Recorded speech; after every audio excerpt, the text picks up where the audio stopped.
Today I'm going to talk a special topics. Hope everyone likes this topic too. So yes, I'm going to talk about self-talk. Hope everyone enjoy with my speech. Let's see. So let me start with what is a self-talk all about. A self-talk is a way to override our past negative program by erasing or replacing it with conscious positive new directions to our subconscious mind. A self-talk gives us the way to change what you likes to be changed, even if the way to change what you would likes to be changed in the past. There are several kinds of self-talk, each of us, and each day, maybe you can see the 5 different self-talk in your day-to-day life. Each level is specific from others. Some of the level work for us, some works against us. The more you know about each of them, the faster and more easily you will able to master using the right kind of self-talk for yourself. So why should I want to wait? Let me start with the self-talk number 1. The level 1 self-talk says about, I cannot. Today is just not my day.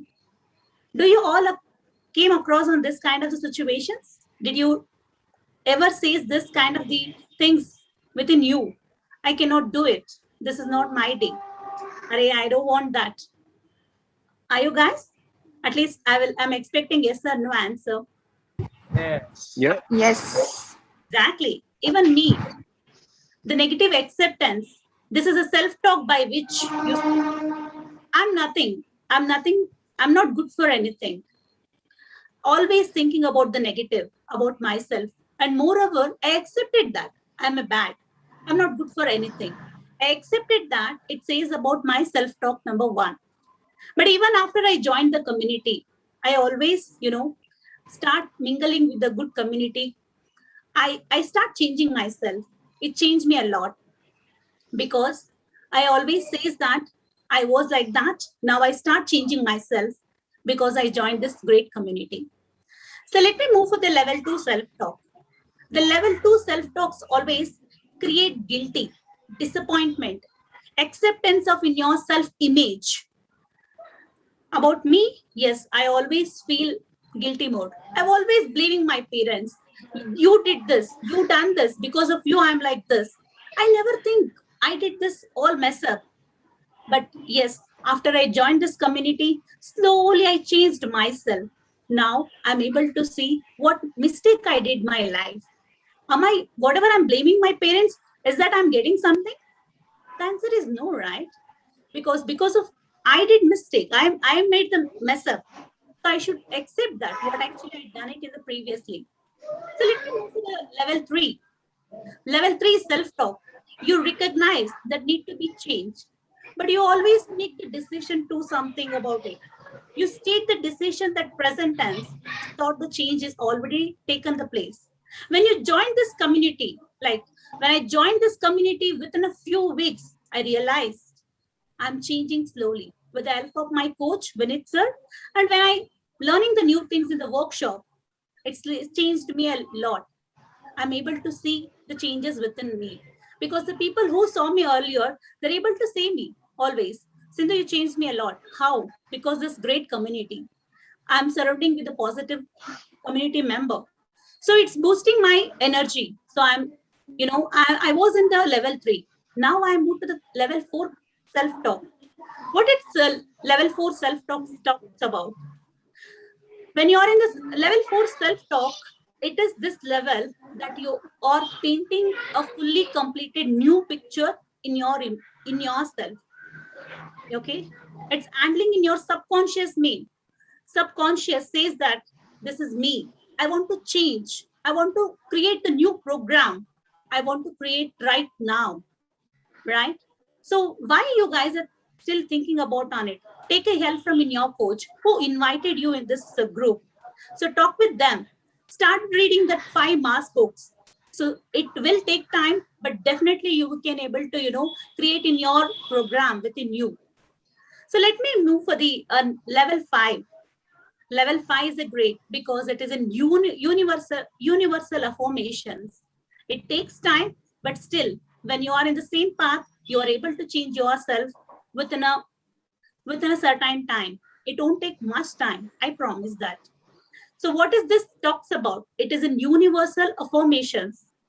Take, talk takes to border respect of in yourself, seeing from the higher overview, where you're standing, are you able to helping for the other people? So you are thinking behind you. You are able to help behind you.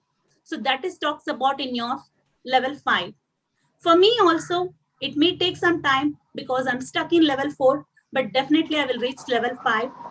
But for you guys, for now, learn where you're standing. Talk to yourself. It takes some time. Give yourself self-image. You deserve it. Make sure each day is working for you. Give the best day for in your life. What is the takeaway in my speech? Think about yourself. Which level are you into? If you are in level 1, 2, 3, try to push yourself in the level 4. Definitely our community change, you will be reached in certain time level 5. So hope I added some value in my speech. With this, I am done. Over to host. Awesome speech. Nice speech. Nice. Thank you guys. I think this is level 5 levels of self-talk has been a key pillar for this whole right, PIM and book club as well. Thank you so much, Indu, for telling. I think the best part was you were giving examples for all the 5 levels. That's the best part. I think we have heard it from the moment you are just telling the theory, it becomes very theory. But you connected with yourself and you said how you reached to level 4 and you're working on level 5. And most of us are working on, I'm not at level 5, right? But being at level 4 in itself is great, right? Level 3 itself is great. But many of us are not at level 3. From level 3 to level 4 is in itself is a big progress. And level 4 to level 5, maybe Vijay might be there, or maybe John Maxwell is certainly there, Tony Robbins is still there, right? So those big coaches are there. But thank you so much, Indu, for Thank you, sir. whenever you speak, you always bring that passion, that energy that is always there. And I'm sure the passion and energy connected with everyone. So good one. So let's give a good round of applause to Indu. Thank you, everyone. Thank you, sir. So let's have some discussion on the speech. And again, it's not a review of speech. You don't have to give any criticism or anything that this was not wrong, this was not right, and all that for speech. But of course, let's have an open discussion on the topic. And the topic was self-talk. And I was surprised that before being part of this community and particularly reading this book, What to Say When You Talk to Yourself, from where Sindhu also said, I thought self-talk was nothing. Right? I was never giving any value to self-talk. I don't know if you have, there was one session I had done, which was on the heading that people love their dog more than themselves. I don't know if you have gone through it. So it's a very powerful quote by Peter Johnson, I think. I forgot the exact name. So he's a very famous psychologist. He said that surprisingly, people love their dogs much more than themselves. So basically, people don't love themselves. So people will love their child more than themselves. This is very common, right? Dog may not be, but child is, I think. So he was surprised that if you don't love yourself, how can you love anyone else? And exactly the self-talk is somewhere on that line, right? If I'm at the level 1, I'll always be, I can't do this. This is not for me and all that, right? So let's hear from you. What is your understanding from Sindhu's speech on what to say when you talk to yourself, or generally on self-talk? Anyone want to share their thoughts? Yeah, I would like to. Yeah. So like so I have like after I joined Unlimited Potential Inside, then only I realized there is something called self-talk. I was not aware that, though we all are doing self-talk like from the day, like even my kid does self-talk, right? So everyone does self-talk so many times.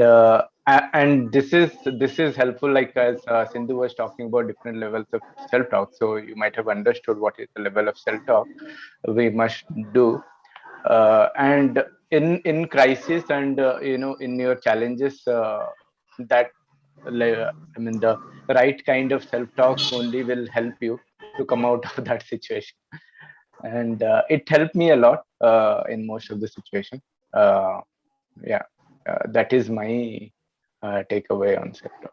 Awesome, Sabha. And that was really key when Sabha said only in crisis. Normally, your self-talk will be really amazing, but when in the times of crisis, you'll have to see where your self-talk is going. So I think we are always tested when we are alone. We are always tested when we are in stress, right? We are always in pressure. I think that's where we are tested. In normal situations, we are always good, right? So good one, Sabha. Anyone else want to share their thoughts on self-talk? How can maybe new people also come actually, So Nandini? I need to add one more point, it seems. So, before we have joined the book club, so we're not aware that our roadmap where we want to go in the navigation. Okay, so after joining this book club only, we know where we want to go and what is my goal.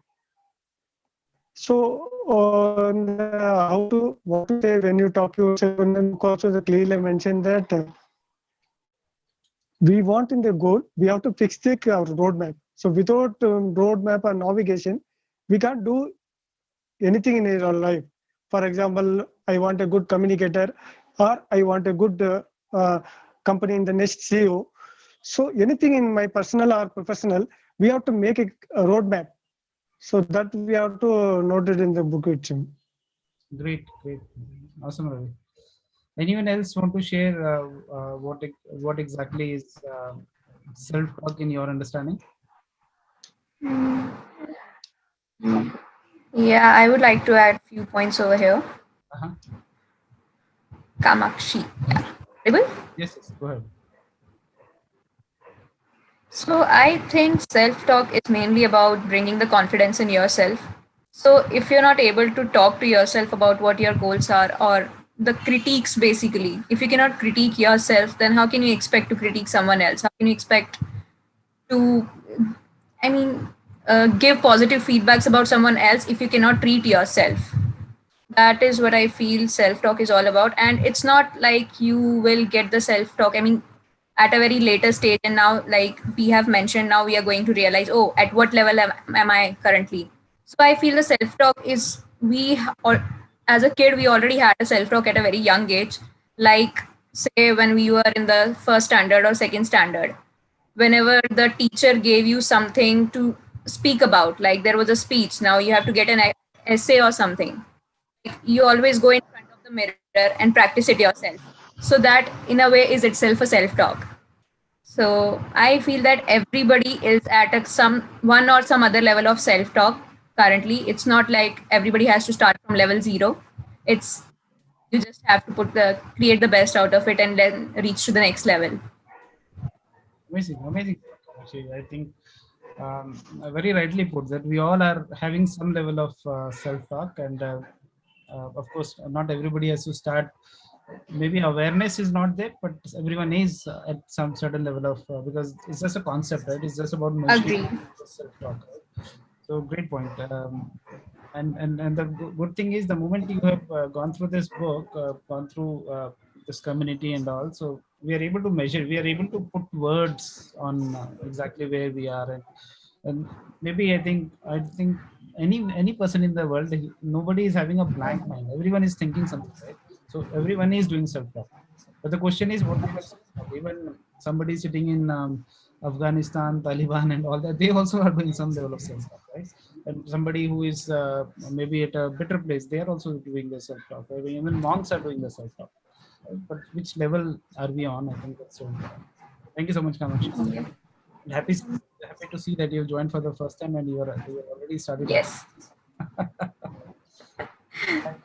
Anyone else want to share any thoughts on self-talk? Yeah, Vinit, I will share. So I think very rightly said by Kamakshi and Sarvjit also, right? We got a terminology to name that endless thinking process, right? As Kamakshi told, right? Since our childhood, we used to have this endless thoughts, right? We start developing our thoughts. Maybe consciously or maybe subconsciously at some point of time, right? And we become the product of those subconscious thoughts at one particular level of time in our life, right? So it's always essential, like what level of self-talk we are using, and or what level we are at this time, and how we can go to the next level. And that's where these kind of communities, right, PIM and UPI comes in the picture, where we are making people more aware about the self-talk, or what level they are on as of now, and where they can actually go. So yeah, that's it. Over to you, Vinit. So much, very nice. So have you seen sometimes you have some amazing self-talk, but still things doesn't work? Yes, definitely. And you have all great things in your mind that I want to do this, I want to become that, and everything is there, but still there is no result. Why does that happen? Anyone want to share any thoughts on that? Yes. So I think, like as we were discussing in the beginning, because like self-talk, it happens like throughout our life, right? Like as Kamakshi also said, when we are like in the childhood phase, we engage in self-talk when we, but maybe the context is different and at each stage of life, but it happens at every aspect of our life. But I think why it doesn't work well is probably because we don't reflect enough. And I think I can resonate because I just realized this, like a couple of weeks ago. Because we have to reflect, we have to reason it out. And I think journaling really helps when we actually do that self talk and we reason out. Okay, fine. This is the pro and this is the cons, and why you challenge each and every thought, and then you come up with the conclusion. So when you take out time to reflect on it, it actually helps you arrive at a conclusion. Yeah, great points. Being a lawyer, I think journaling becomes so important, isn't it? Yeah, definitely. So that's so true. I think somewhere I was discussing with someone, one of my coaches today, and he mentioned that I read books a lot, but then after basically the first time I've read, when I go and try to read the second time, my interest loses, and somewhere I've lost the content also, right? So, so the challenge is basically, again, the only way we can put is we can recall back is doing the journaling, right? So I think it's so important to understand what is. I think many a times we don't even sit silently and think about it. Where is my thinking going on, right? We don't even have the awareness. It's a kind of default thing that is happening in my life. Somebody else is pulling my life. Somebody else is pulling the thread. Sometime my job, sometime my boss, sometime my family, sometime my anyone, right? And I'm not in that control at all. The moment you sit, the moment you do journaling, the moment you do start documenting your thoughts, I think that's a great time to, or maybe sometimes I was hearing Sadhguru, and he says that the greatest time for him to think is while taking his food. So he eats food like a meditation. He just munches his food and just starts thinking during that time. He doesn't do anything else. So we all should have that time wherein I think we should think about, we should learn how to think over thinking, right? We should think over thinking, right? So it's so important. So where our thinking is going, whether we are doing the moment we start doing that, I think that's where I think we will be able to understand where our self-talk is going. Am I even taking something which I'm scared of taking it to too extreme? Maybe I can handle this, maybe I can't handle this, and all those things. Good point, Suchika. Thank you so much. Okay, any other? Maybe we can take one more thought if anyone want to share, and then move on to the next speech. Anyone else want to share their experience of self-talk? How does self-talk has helped him or not helped him or her? Sometimes that So also. I need one more point. So I needed added, sir. Even a couple of years, I think about I want to change my company. So I realized that I self talk about daily or every half an hour or 1 hour. I'm thinking about so why you staying in the same organization. So when I'm trying to self-talk my where I'm standing, where I need to go there. So when you move it in the different going to different organization, when I called up in the interview, that time my mindset showing that are you capable, you handle this interview, or you will be completing the interview all the round. So in the moment what from my end only, I'm not think about, I'm not eligible, or how we'll go and handle the interview. So all kind of thinking is coming. So that vision to mission will not convert in the reality life. That I'm facing that issue. Very nice, very nice story. And I think somewhere it's like a barren field, right? If you have a barren field and you don't work hard on that field, what will you grow there? Right? It will always be something which is, you can't have guavas and apples without doing the hard work, right?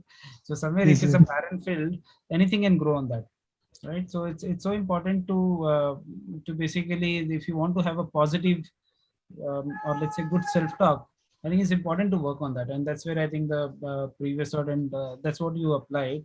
Otherwise, I think most of the time when we don't work, in the book itself it said, right, 1,45,000 we hear knows whatever you want to do, and it's so difficult, right?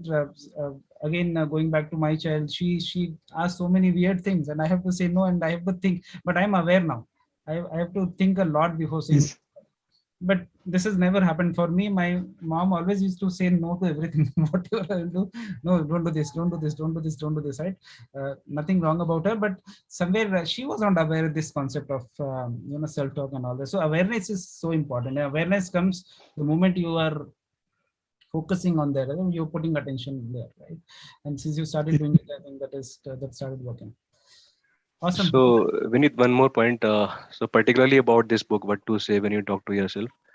I mean, it actually teaches us like how to think, because generally, since our childhood, we have been made like what to think, but nobody taught us like how to think. So that's where this book comes to the picture. So yeah, that's the point. That's where I said Vinit. we don't know how to think about thinking. Right. It's important to think about it, right? So somewhere what we are thinking, we don't focus on that, but what is happening around us, we focus too much on that. What is there inside, we don't focus on that, but what is there outside, we focus too much on that. Good point, Ashish. Thank you so much. It's correct. All right, so let's have a next speech, and then we will change the topic. We'll change the track after the next speech, and the next speaker is Jyoti. Jyoti, you want to go ahead? Yeah, Vinit. Okay, I'll start with the quote. You can make more friends in 2 months by becoming interested in other people than you can in 2 years trying to get other people interested in you. Hi everyone, my name is Jyoti. I'm from Bangalore. After joining this community, I have started reading great books, learning new things, and developed a new hobby that is public speaking. Today, I'm going to talk about fundamental techniques in handling people from the book How to Win Friends and Influence People. Once there was a killer named Crowley hiding in his house. 150 policemen surrounded his house with the machine guns. The police started firing, and the Crowley hiding in his house also firing at the police. This has gone for 1 hour. 10,000 excited people watched the battle. When Crowley was captured, the police commissioner declared that Crowley was one of the most dangerous criminals ever encountered in the history of New York. But how did Crowley regard himself? While police were firing into his apartment, he wrote a letter that, under my coat is a weary heart, but a kind one that would do nobody any harm. A short time before this, he had been having a party with his girlfriend on a country road. Suddenly, a policeman walked up to the car and said, "Let me see your license." Without saying any word, he took out his gun and shot the policeman down. As the dying officer fell, he got out of the car, grabbed the officer's revolver, and fired another bullet into officer's body. And that was the killer who said, "Under my coat is a very hard but a kind one that would do nobody any harm." Crowley was sentenced to electric chair.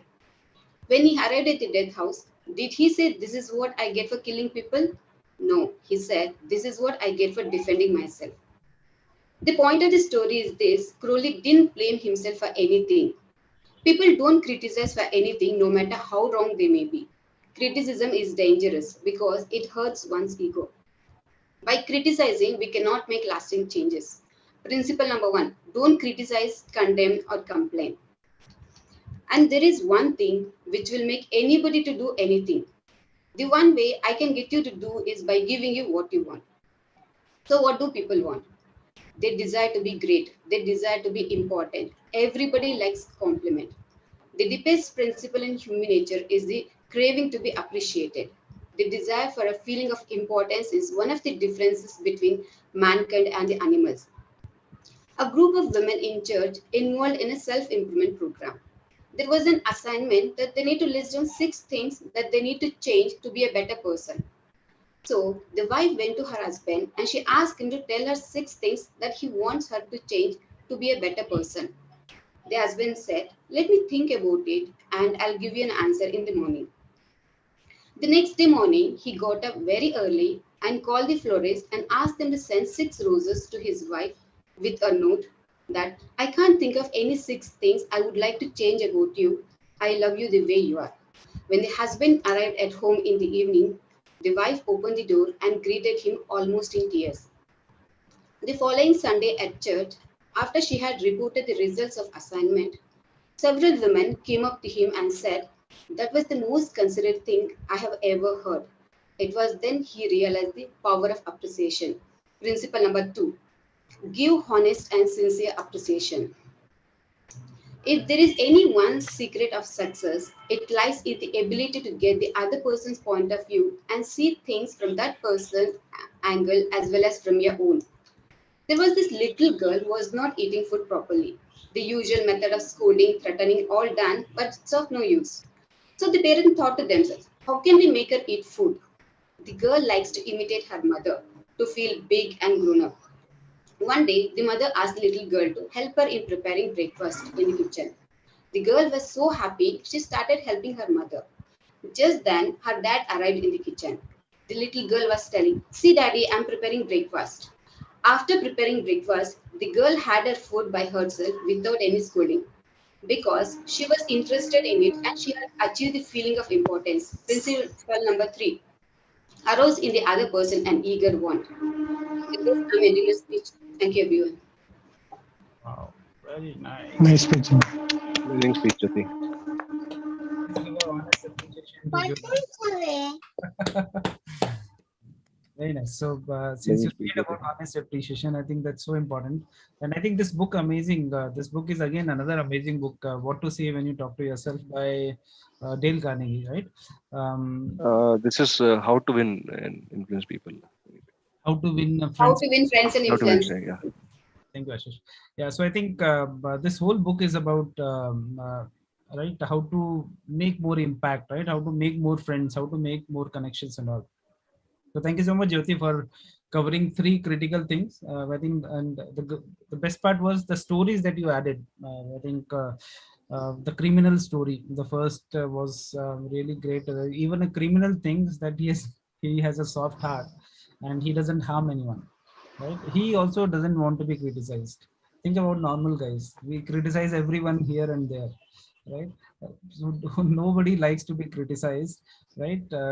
And when a criminal doesn't like to be criticized, when your wife criticizes you, when your husband criticizes you, when your friends criticizes you, or you criticize someone, that is something that we have to really be careful about, right? And I think Jyoti gave that example of the second story was also, I think, touching about the wife and husband. So there are so many things that I think criticism. There are so many stories around criticism, right? I remember there's a story wherein someone keeps a painting outside and he asks if you can point out the problems, and everybody points out the problems. Okay, this print up here, this is wrong, that is wrong, this that, and next time he asks, can you suggest the improvement ideas, and nobody gives him the improvement ideas, right? So criticism is so easy. So everyone wants to criticize, right? Everything that happens. So that way, I think Jyoti, that a very good speech and very impactful. I think we all learned many things from that. Now over to all of you. What do you guys think about this criticism? Shall we criticize, or should we? So we have actually removed the criticism completely from this thing. So generally, many people recommend me that with the speech, after the speech, can we give some points as well as improvement areas, right? I know there are clubs and places where we do that, but here the only coach has that right to give that one-to-one kind of feedbacks. So we don't do this here. So wanted to understand from you guys, what are your thoughts on criticism? What Jyoti said, or Any thoughts that comes to your mind? Then maybe people who have not spoke, I would like them to speak first, who have not spoken yet, and then who have spoken, they can also start. So who has not spoken till, I'm sure criticism is something that you can speak on, isn't it? Yes. Can speak on. Buddha is ready. So thing is that one. So criticism is a harsh thing. So it depends on the person's actually. So you have to assess and the person's quality, and then you can see the positive things.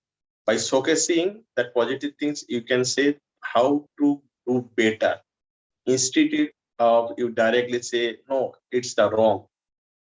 Take an example of that one. So it's happening with me of one of my colleague who is little bit I can say adamant to face his failure. So so I saw that manager was communicated with him in a different way. He praised him first, said you have a good quality, this is your strong point, so you why should not focus on that one. Along with that, this is the other part which I think if you just tune little bit, it will be great for you.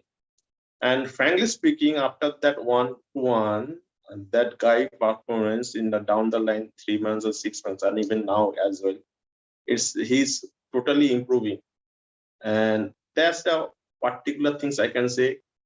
Instead of harsh criticizing, if you point out the positive things first and then put that negative part in a different way, it will be a great helpful for particular that person to grow up.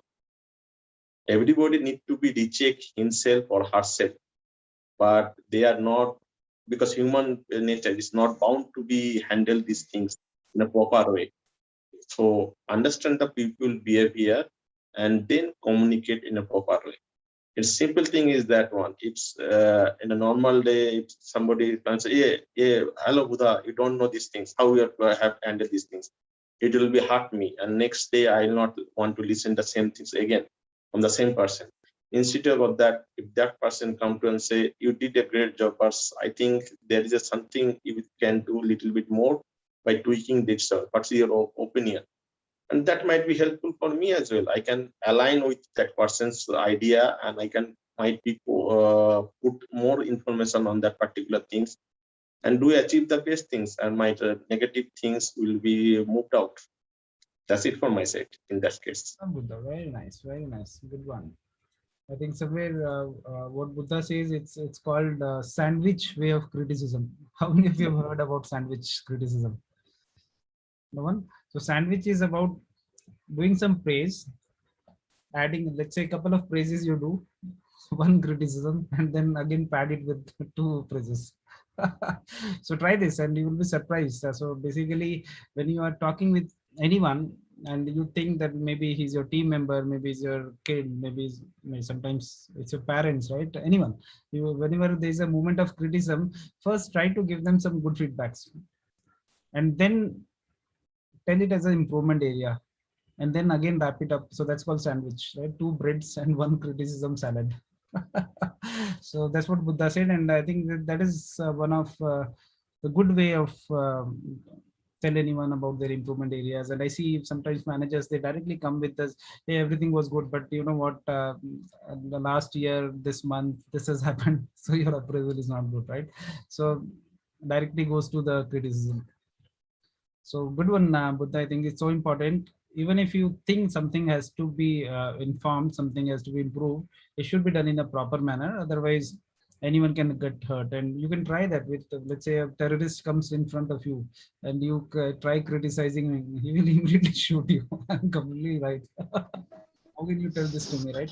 As Jyoti told that example of that guy, right? That he was a big criminal, but he thought, I'm a good guy. Why you are treating me like that? So nobody likes criticism. If you want to do, I think this is one of the way that Buddha says. Good one, Buddha. Anyone else? Sabu, do you want to share? Do you like to criticize? Yeah. So manager instead of Ravi, I'll come to you. Let Sabu speak, then I'll come to you. Fine. Fine. Yes, sir. Yes, thanks, Vinit. So yeah, basically criticism is one of the crucial parts in my domain as well. So every time our hierarchy and our team also get some issue and need to get some feedback to them. So if I get some wrong feedback, then always my moral and way of work will be down most of time. And yeah, if you get some positive feedback to me, whatever, so then I also get encouraged to fix the issue or any kind of things, more perfectly. So yeah, criticism, how you criticize any work, this is very one of the important part of anyone, especially from hierarchy who are manager or anywhere.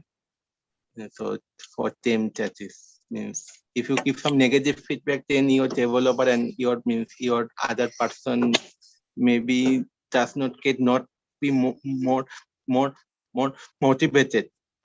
What I feel. If you give some positive feedback, whatever they are makes. You are on mute, Sabuj. Looks like your son has pressed the mute button. Yeah. My feedback. Amazing, Sabuj. I think that's so nice. And let's give a good round of applause to Sabuj. I think he spoke for the first time. Awesome. Thanks, Sabuj. Very nice. Very nice. Great. I think what you said is so amazing that somewhere you gave your own example that when people criticize you, we are like that. Humans are like that. If somebody criticizes you, then you will not like to hear from him again, right? But somebody encourages you, then you will feel motivated and do that better in a better manner. Good point, Sabuj.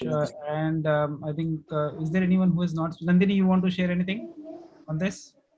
Do you like to criticize people?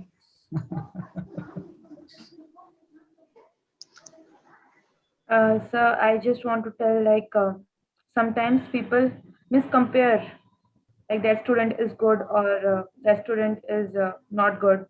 So that is also a criticism. Like in college, we are having thoughts like that is topper section and this is normal sections, because for topper there are focus sections. So sometime the students from focus section comes and this tells us like we are from focus section, so we will get good placement, and the placement team also give them more priority than us. So at that time we feel bad, but now everyone is having same company, means there is no difference. Everyone is going to same place like IT fields. Great point, Nandini. And I think somewhere we had this culture. I remember in my school, all the good students used to sit ahead, and all the bad students used to, when I say bad, of course, from the numbers perspective, which doesn't matter at all now. So they used to sit behind it. Somewhere all the good students would be sitting in front. That level of, I think criticism was always there. And as you said, focus group and normal group, right? I don't think as a culture we were so much attuned about it, but I think now it's a good time we can actually create that culture around us, so that criticism is at least sandwiched into some good praises. If I'm not aware of any good things about Nandini, then I don't have any rights to criticize her. That should be a clear formula, right? If I don't know, and there is no person in the world who doesn't have good things, right? Everyone has major good things. There could be a couple of issues which can be highlighted along with the good things that he or she does. Great point, Nandini. Good point. Now everyone has spoken, and now it's open to everyone. Anyone else want to share? Yes. Vinit, I would like to make a point So after that. Yeah. Yeah, Ravi, you go ahead and maybe ask. yes. So instead of criticism someone like a manager to employee, so manager need to discuss about employee face to face. What manager expecting from employee, manager need to explain to employee. Either if you employee not performance well or is in the same mood, so employee need to give a motivation words to employee and recognize his work. Maybe or sometime every day we have to take a feedback from his work. give a enthusiasm. So at least every half an hour, every half yearly or 1 yearly, some kind of additional activities. So we have to give a employee. So instead of criticism, so employee bring to from to security drive to variation drive. We have to do that in the manager. Great point of view. I think that relationship between employee, coincidentally, manager is also an employee only. When I say employee versus employee, as Nandini said, it's just is a part of one focus group, but otherwise it's just an employee, right? So of course, even if it's an employer, let's say, even then I think that's so important that that relationship should work in a way that wherein less criticism and more praises, and if there's an improvement area, then it should be piloted. Yeah. Awesome. Great point. Suchika, you were saying something? Yeah, I basically I just wanted to have everybody's views on this. This just occurred to me as we were having this discussion. It is not in relation to employer-employee or corporate scenario, but in general, in our life, day-to-day life. So where does criticism emanates from? When we are judgmental about anybody, but do we actually need to be judgmental about anybody? I mean, why? Each of us are different individuals. We have different experiences. We have different environment, right? So, and we have different struggles, right? So there could be difference of opinion. We need not label it right or wrong, because what is right for me may not be right for somebody else because of the way that person has been brought or the experiences which that person has. So do we need to be judgmental, or do we need to even criticize somebody? At any point of time, in our day-to-day life, in our relationships, in our personal relationship, whether it's with our spouse or with our friends or within the family. No, I mean, we can learn to have, we can learn to embrace difference of opinion and then view it from other person's perspective rather than actually, go through the criticism way.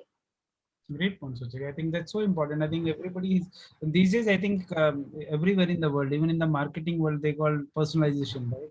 So everything should be personalized. Everything is individual experiences. Everything is about individual experiences, and we certainly start connecting those individual. What I have experienced, maybe Jyoti has not experienced, and if I try to tell her, hey, whatever I am doing, you do that, you will be successful, that will never work.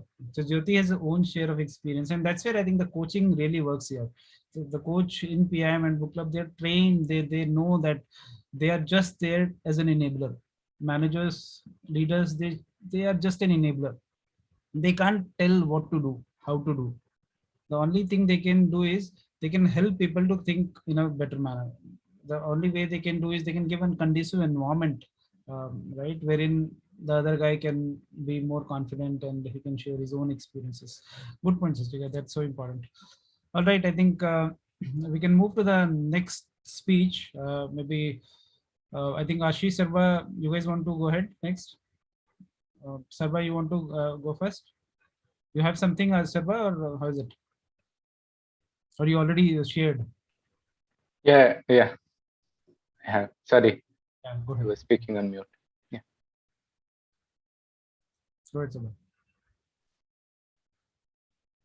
Hey, good evening, everyone. I'm Sarbajit, and I'm an IT professional with around 14 years of experience. I'm part of this community more than 1 year now, and it's been a great journey so far. And I'm personally mentored, coached by Vinit, and Ashish has introduced me to this amazing association. So I'll start with one question. So maybe I'll put across some thoughts. Maybe I'm not 100% correct, but yeah, I'll put across them. So what is the difference between a job and a work? Anyone want to try? What is job and work? Anyone? Job Maybe. means what somebody asks you have to do, you are doing. Work means something's what you want to do. Maybe Great. the commitment level can differ. Might be. Yes. Great. Yeah, I mean, those are great points. So basically I was just looking. I mean, I was also a few days back. I was looking for the exact difference. I mean, you guys have said correctly. And job is something like is a occupation. Like you basically receive money for doing that, isn't it? And work is something. It could be something like I mean, accomplishing a goal, or it could be something outside the job. It could be charity or volunteer work, or just out of hobby you develop a software. Anything. It could be anything. So basically, it doesn't necessarily that you will be paid for that particular piece of work or series of work, right? I mean, that I see a bigger difference. And Buddha and Ashish also said the great point about the commitment, as well as what you do, what you want to do, and what you do, right? Now, if I look at the difference, I think work is something which you never stop doing it, isn't it? You never like to retire from. Work is something you will continue doing it till the last day of your. At least if I'll talk about myself, then I'll never want to stop doing it until until my last day. So, but I mean, in yesterday's session, Vijay was talking about one point: how to find out what you like to do, right? How to find out what you like to do. So before that, before I analyze, I put across my thoughts on that, and I mean, I collected few points about from yesterday's session also. Uh, if I see this, it has to start with what I'm doing mostly in job. Like, am I happy with what I do every day between 9 to 5? If answer is no, definitely look for another career option right away. So if your answer is no, that what I'm doing every day between 9 to 5, then I should look for another career option. But if the answer is yes, am I ready to again like one more question? If answer is yes, right? Am I ready to do it till my last day in this earth? Like for example, if I talk about myself, right? I am a software. I mean, I'm into IT industry, and I started my career as a software developer, and then I'm playing as a role of architect now. Then, if I ask myself, then do I like what I do? The answer is yes. I like what I do. Like I like solving the problem around softwares, or doing all those stuff. And so basically, do I have interest on that? Yes, I have interest. I'm so passionate. I mean, I like doing it, what I'm doing every day, like in the job, right? But again, the question is, do I like continue doing till the last day in this earth? When I asked this question myself, I was a little bit confused, and then I came to know that answer is no. I don't. Considering that I will I will be alive more than 60. So answer came that no, I don't want to continue working on software development and all those stuff.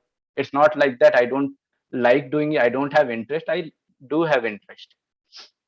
But as it starts with the question, like what I want to do, like as Bidha was saying, what I want to do is my work, right? So if you see, because work is, I mean, again, the passion come into the picture, right? So if but if the answer is yes, for example, if the answer is yes, right, what you are doing in your job, you wanted to do it till your last day, right, till your last day, then basically you are on the right track. You will reach greater heights and always be happy and satisfied. No, I mean, even if someone doesn't give you money, I mean, you'll be happy. You continue doing it, right? Because that is your passion. That is your passion. Because passion gives you. Yesterday, Vijay sir was talking about passion gives you energy and excellence, right? It gives you energy. You will never be tired of doing, irrespective of this, irrespective your circumstances. He was talking about he can conduct session continuously. I mean, the whole day or more than 6-7 hours also. So irrespective of your circumstances, health situation, financial situation, or whatever, right? You will never tire, right? So passion, that is what passion gives you an advantage over others, right? Now, uh, now coming back to my example, then since my answer was no, I don't want to continue till what I'm doing in job. So that's where I'm volunteering. I started volunteering at Unlimited Potential Inside and Peak Impact Mentorship, and I'm still in search of for what I like to do uh, till my last day in this earth, right? And yeah, and one more point, I wanted to end my speech with one very great quote from yesterday. Is passion is something. Passion is greater than 90%, 99% who have only interest. So, I mean, if I mean, you don't care about competition or anything. So basically, you'll just because you are into that 1% who are doing the work just because of their interest, but you have passion, right? So that's where the quote is: passion is greater than 99% who have only interest. I hope I have added some value to your day. Thank you so much. Awesome, Bhavan. You added too much. Amazing from you. Very nice. Thank I you. think most of our journey is like that. Where I am also like that. I am interested in what I'm doing, but in the long run, when I see, is it the same that I want to do for the long run? So the confusion does come, right? With perspective of your work and all that, job and all that. A great difference between job and work. I think it's a very subtle difference. Many people can debate that whether that's a job and it's a work, right? But I think it's a very pertinent difference that you said, that somewhere job is someone is paying me for that particular job, but work is worship, right? It's like something that you're really passionate about. And since the series in Peak Impact Mentorship is going on exactly around this passion and all, I think this is really important. Thank you so much, Abhijit. Good one. Thank you. So in the interest of time, I think we'll move on to the next speech, and which is Ashish's speech. And Ashish, you want to go ahead? Yeah, sure, Vinit. Audible, right? Yes. All right. Thank you, Vinit, for giving me this opportunity. So myself, Ashish, and I have 12 years of experience in the IT industry. And I'm part of PIM and UPI since last 2 years now. So my journey started just before the lockdown and the coronavirus came. And I've been utilizing this entire work from home time in PIM and UPI. And I'm mentored by none other than Mr. Vinit here in UPI. Thank you, Vinit. So I want to talk on the topic which Vinit was suggesting a bit some time back, like regarding the consistency. Since most of us have the pain point, like we cannot become consistent enough. We have so many aspirations. I want to be a singer. I want to be a public speaker. I want to be a coach, or maybe I want to be a technologist. But the consistency is a thing where we all suffer with, right? Most of the time. So I'll share a few nuggets from this book, Atomic Habits. I was going through this book since last 15-20 days. And this book has been written by James Clear. So this guy has done prominent research on habits, how we can develop the habits. So is there anybody who is not suffering with this disease of inconsistency here in this book club, in this growth club? Who is not suffering with the disease of inconsistency I'm talking about? Okay. Or you all are perfect? Not suffering or suffering? We are suffering. Suffering. Yeah, it's a disease only, right? Because it doesn't keep you on track with the things which you want to achieve in your life, right? So the analogy which he shares, right, about habits. So he shares, like, let's say if you are traveling on an aeroplane, right? And he says, like, let's say the pilot, if he shifts the the angle of the plane to a few degrees, like 2 to 3 degrees. Can you imagine what impact can shift or that adjustment can make? Yes, it can change your destination. Yes. It might look barely a 2 to 3 degrees difference. It might be not noticeable enough at the time of the takeoff. But let's say you are taking off from Delhi and you want to go to Mumbai. But to all of your surprise, you'll end up landing in Bangalore, where me and Vinit are residing. Most of us are residing. So that's what happens with the habits. The moment you start with anything, you feel, okay, it's not giving me the results right away. Could happen, right? Within 3 months or 6 months, you keep on doing those hard work, you go through those many hardships in your career, maybe trying to achieve something in your passion area. But there will come a time where you will start feeling, okay, now it's making an impact. But the question to all of you, are you patient enough to see that big changes evolving? Or are you able to maintain that consistency or not? It's for all of us. There was a time when I was not consistent with book reading when I joined this community. It took a time for me to start with the public speaking, reading the books, becoming comfortable with giving the speeches. But somewhere I started taking the baby steps with the help of my coaches, with the help of this entire community. When I started seeing all of the other people who are doing amazing in their speeches, in their go live speeches. And that's where the actual thing starts, when you start taking those baby steps.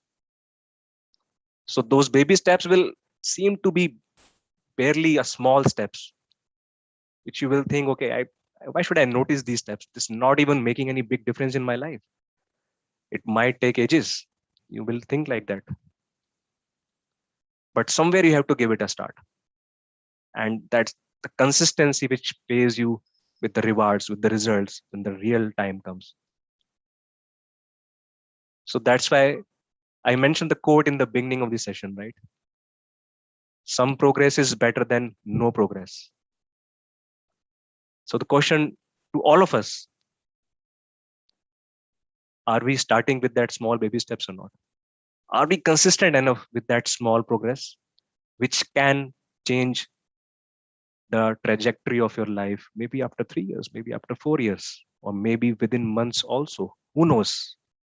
But you have to decide when you want to take those baby steps, when you want to give it a start. Thank you. Thanks, everyone. I hope I added some value to all of you. Thank you, Vinit. Over to you. Thank you. Nice to-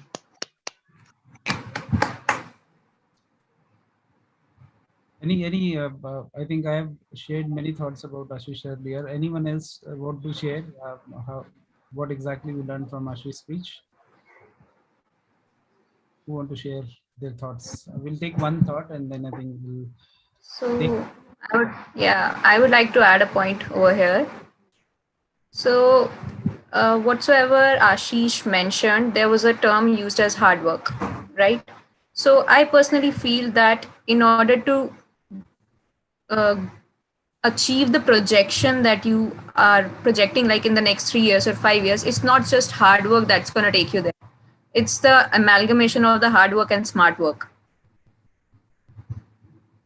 that might be that will be you will help you in the longer run. So I think the point I want to add here, that hard work is currently in the world that we are living in, it's not just hard work that will help you in achieving the points, the goals. Yeah. Smart work is very necessary nowadays. Good point. Yeah, awesome. And I think Ashish has been one of the most consistent person in our club, and hearing consistency directly from him, you have seen the difference, right? Somebody is whom you don't know, he talks about consistency, then it looks like a very preachy thing. But somebody who has already done it, the moment he speaks about consistency, then it makes a different sense, right? So let's give a good round of applause. Thank you, Vinit. Thank you all. All right. So I think we have guests today, and some people have joined us after a long time. So maybe I think not everybody knows them. So we can have a couple of lines. Let's hear from them about their profession, what they do, and any couple of lines they want to share about today's session. What did they like? So maybe I'll start from the top, and then at the top I see Kamakshi only. So Kamakshi, you go ahead. Why don't you go ahead and So, yes, hi everyone. My name is Kamakshi Bhatt. So, I work in the IT industry currently as a QA lead. So, my main passion is particularly with the mobile applications. And yes, so my hobbies are very diverse as of now. I like to follow, I mean, in the recent times, I have developed a passion for in the field of fitness, in the field of dance, anything that keeps me busy in these days. So yes, that's all about me for now. And anything that you guys want to ask, just shoot it out right away. And who has invited you, Kamakshi? Ashish? Ashish has invited me over here. Good to have you. So we'll start hearing some speeches from you from next week. Definitely. So let's have Nandini. And Nandini, why don't you go ahead and share your introduction with everyone? My name is Nandini. I have joined IT industry 4 months ago as an intern. Now I will join Cerner on 4th of October. And my hobbies are cooking, watching TV, and Netflix nowadays because we are having no work in home, and playing badminton sometimes. That's it about me. Awesome, Nandini. Welcome. And Ashish has invited you, right? Yes. Very nice. Suchika, why don't you also go ahead and introduce yourself? Not many people might be knowing you. Sure, yeah. My name is Suchika Behra, and I am an insolvency lawyer by profession. And yes, I would like to call myself as a budding psychologist or a budding coach by choice. And I would like to abstain right now because I have still not decided like with which one I would like to associate myself with. I enjoy studying relationships, understanding human behavior. I enjoy reading books, reading lots of them, and basically I enjoy observing people and observing that how they think and why they think in particular way, why they behave in that particular fashion, and how can like I can create that difference and make impact in their life and help them live a life which is actually which they truly deserve, maybe by just making small changes here and there, because I think I have done that myself in number of in various areas, in my personal various areas, and I've seen differences. And I think like by just changing perspective, we can actually create a lot of difference in our lives and be more happy and can create happiness around us also. Thanks. Awesome. Very nice, Suchika. You already are a coach. Great. Anyone else whom we have not introduced? I think everyone is there, right? I think all are veterans otherwise. Okay. Cool. So let's give a good round of applause to all the speakers. I think it's not easy. It started from Sindhu, then Jyoti, Sarba, Ashish. Anyone else was the speaker? I think 4 speakers we had, right? And then everyone spoke on something or other. So let's give a good round of applause to all the speakers and everyone who spoke so well today. Right. So I just want to cover one quick thing. I think we already saw some of the highlights of those things, which was more around leadership, stop giving advice and solutions. These days, I think if you see, most of the time when you go to a leader, when you go to a mentor with a problem, there are 2 critical things that leaders do to their followers. Right? You go with a problem, you either get advice or you get a solution. All the managers and leaders who are sitting here, right? And who is the leader? If you see, everyone is a leader, right? In one of the session, Vijay had explained this, right? So let's say, for example, Nandini, she said she's an intern, but is Nandini a leader as well or not? Any thoughts on this? Is Nandini also a leader? Yeah. Yeah. Leader, right? Yeah. She could be, yeah. So all of Yes. us are leader. It doesn't matter if somebody's having experience, somebody is not having experience, somebody who is even a housewife, she is also a leader, right? She is leading her family, she is leading her child. So somewhere that leadership quality is there in all of us, and we all are leaders at some place, right? And as a leader, one of the challenge that we do, and I think Ashish and Suchika also mentioned around that, is that we give lots of advices and solutions. Have you seen that? All the leaders are there, you go to them and they'll give you so many solutions. Hey, don't worry about it, you can do this, you can do that. You feel motivated, but when you go back, then you feel, no, it's not helping me. Does that happen to you? Anyone? You get lots of suggestions and feedbacks, but it doesn't work for you. Yes. It happens, right? Only for Kamakshi, or with anyone else also it happens? Yeah, it happens. For everyone. Happens. It is happening. Many of us, right? So there's a very famous neuro leadership institute run by a guy called David Rock. He's a PhD, and I was reading his book. It's called Quiet Leadership. He's a knowledgeable guy from a neuroscience perspective and also from the leadership perspective. That's where he learns at Neuro Leadership Institute, right? And neuroscience, I'm sure at least you might have heard, if you're not in psychology, even if you're not in psychology, most of us have heard about neuroscience, right? What happens in our mind. So according to neuroscience, it said that most of the time when we advise on the wrong problem. So basically, if you see, leaders sometimes don't even understand the problem and they start giving the advice. You think, hey, this is not my problem. I had come for some other problem. You're giving some other advice, but maybe you are not able to speak at that time, right? Neuroscience says the brain rejects things out of hand most of the time. Even if you give the advice, even if a mentor gives an advice, it goes unheeded. So basically, we listen and just ignore. वो कहते हैं ना कि एक कान से गया दूसरे कान से निकल गया, right? So it's like that. कान साफ कर लेते हैं हम, कल ऐसे करते हैं, मतलब इसका going from on the other side. And then another fact from neuroscience, everyone's brain is wired differently. I think Suchika was saying this, right? Everyone has that individual experiences. So everyone's brain is wired differently.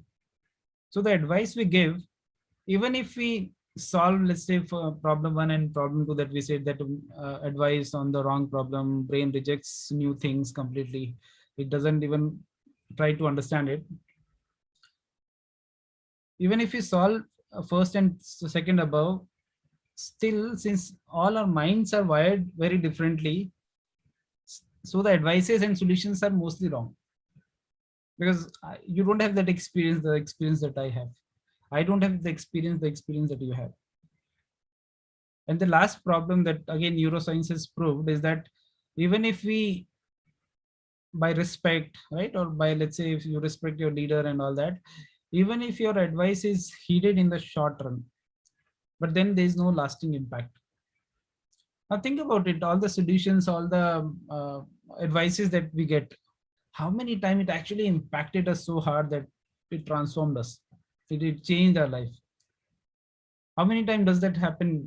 Has that happened with you guys? Anyone? मतलब कोई अच्छी advice मिली और life बदल गया? There are very rare situations when that might have happened. Most of the time, at least, it has not happened with me much, right? So last time, if you have attended my session, I was talking about why no employees want to be managed. I don't know if you had attended that session. So in which I was basically covering there are so many managers, so many people want to be manager, but nobody want to be managed.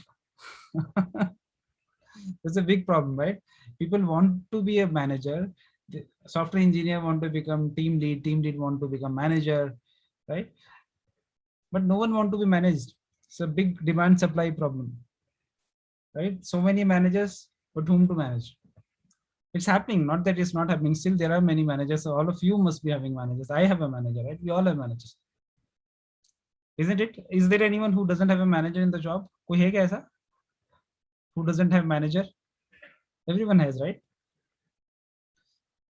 So David Rock says that rather than, most of the time when we get into the solution, leaders and managers, they get into the problem dilemma of getting into details. They start focusing on problems. I think Sarba was, or someone was saying that technology problem, right? Programming problem. You want to solve the problem, then you get into the solution. You try to, even a manager, have you seen that even a manager who doesn't understand your technology, your domain, he will try to get into that and try to give some solution, because he's trying to get into detail. And this book, in this book, Rock clearly suggests that instead of getting into the details, we should focus on their thinking. We should think about thinking. I mentioned that that's where from this book only I picked this phrase, think about thinking. Let's take an example. I think from that it will be more clear. A colleague, or let's say one of you or a colleague, goes to a leader and says, I would like to be less stressed at work. I'm so much stressed that everything seems to be so busier every week. Is this a problem? Has anyone tried this? You went to your boss and said, hey, it's so stressful, it's so busy. Any incidents that has happened, and any solution that you got from there? Anyone? Have you taken similar kind of problem to your boss, or maybe anyone, even in your family, maybe to your parents, and you got a good solution out of it? Anyone? Sarba was laughing. Sarba, you have anything to share? I have told to my manager sometime back, few years back, but I mean the solution didn't help me. So he gave a solution, but it didn't work. Is that so? Yeah. Okay, that's how I think generally it happens. So what exactly we should do? Just now think about it. How can you handle it in a way that, let's think that you understand the neuroscience now, that you should not be giving advices, you should not be giving solutions, you should think about thinking and all that. So what would be the right way of, I know we have some coaches also here, right? So from coaching perspective, from a coach perspective who doesn't get into solution, coach is always about walking with you, and instead of getting into solution, he will help you to think better around that problem, right? So if somebody comes to you and says, I am feeling stressed at work, everything seems very busy this week, what exact solution we should give if we apply this neuroscience formula, which says that solution and advices doesn't work? Then what shall we do? So it's a question to you guys. If this problem comes, how will you react? How will you handle, or how do you expect to be handled? Any thoughts on this? We'll keep it engaging. So it's not speech, it's rather a discussion that I want to understand from you. It's a safe space. Anything that comes to your mind, you can say that and share that thought. Maybe by asking the right set of questions, so that he can make him deep dive inside more, so that he can introspect and maybe come up with his thoughts which are going on in his mind, so that he can realize. Maybe great point, Suchika. Great point. So instead of jumping to the solution, I'll rather try to understand the problem, right? I'll rather try to understand, I'll ask some questions, right? Good point. Any other thoughts? Understand problem myself, maybe help him see that problem himself. Maybe once you think aloud, you tend to understand problem yourself as well. At least that happens with me. Exactly. And if you see, it's very subtle difference when you sometimes, even what we ask, okay, why do you feel busier? What is most stressful? What are the tasks? Can I help in your task? And most of the time it doesn't work. That's why we don't even go to our managers.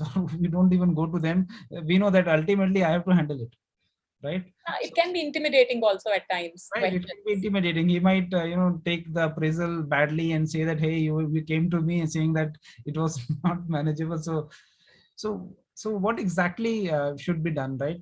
Think from a leader perspective. Don't from if let's say if your manager understands the coaching concept, if he knows how to handle this situation, if he knows neuroscience, then how do you expect? I think you're completely right, Suchika. You should ask questions. What kind of questions should you ask? Should you ask, hey, where are you busy? Let me see if I can help in those busy areas, or anything else that comes to your mind. What can we do? Anyone else?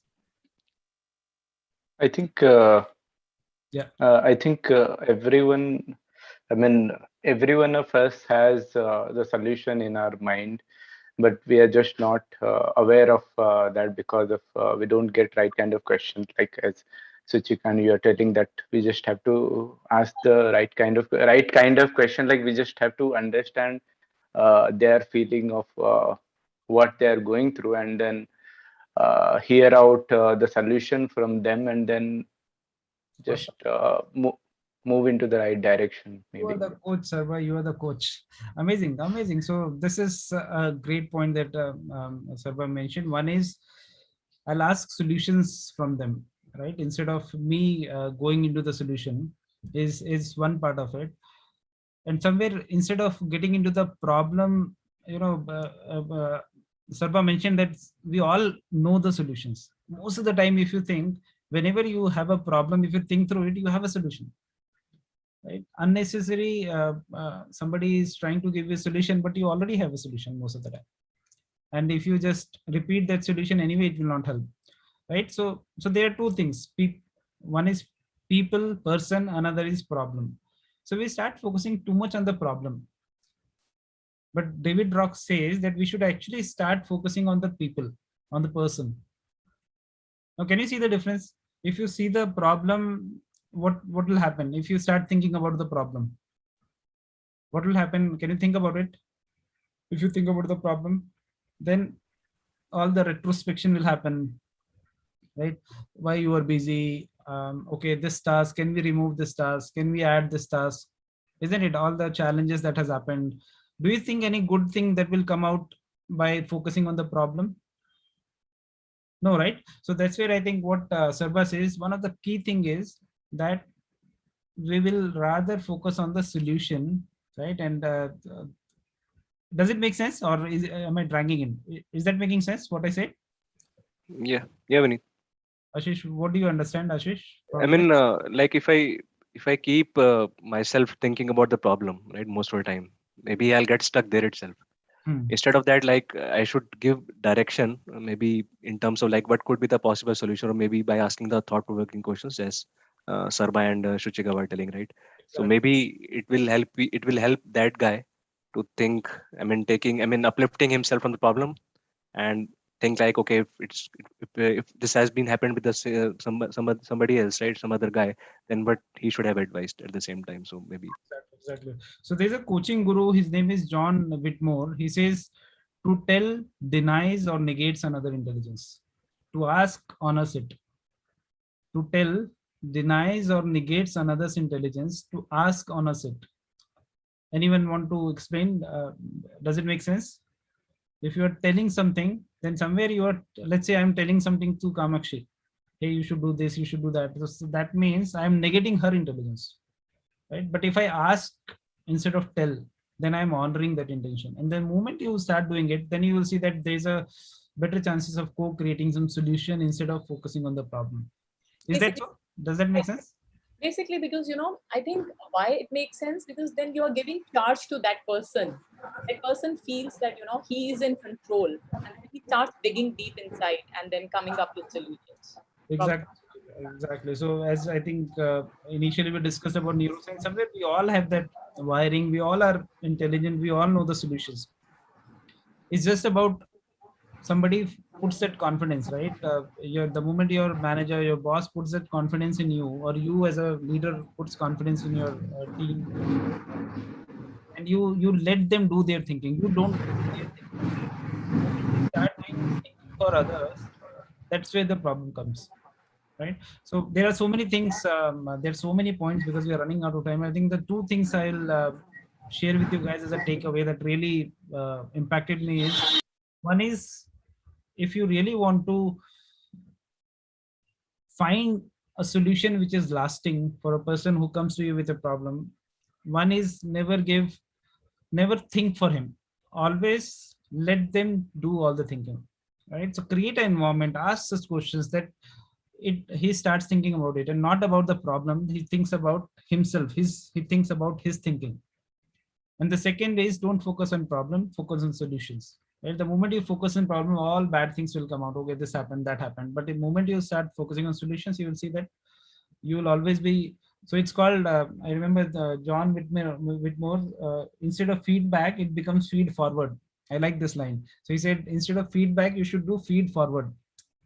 Right? So feedback, right? Feed goes back, but feed, the moment you do forward, then you think about the solution. You don't think about the problem. Okay, this has happened.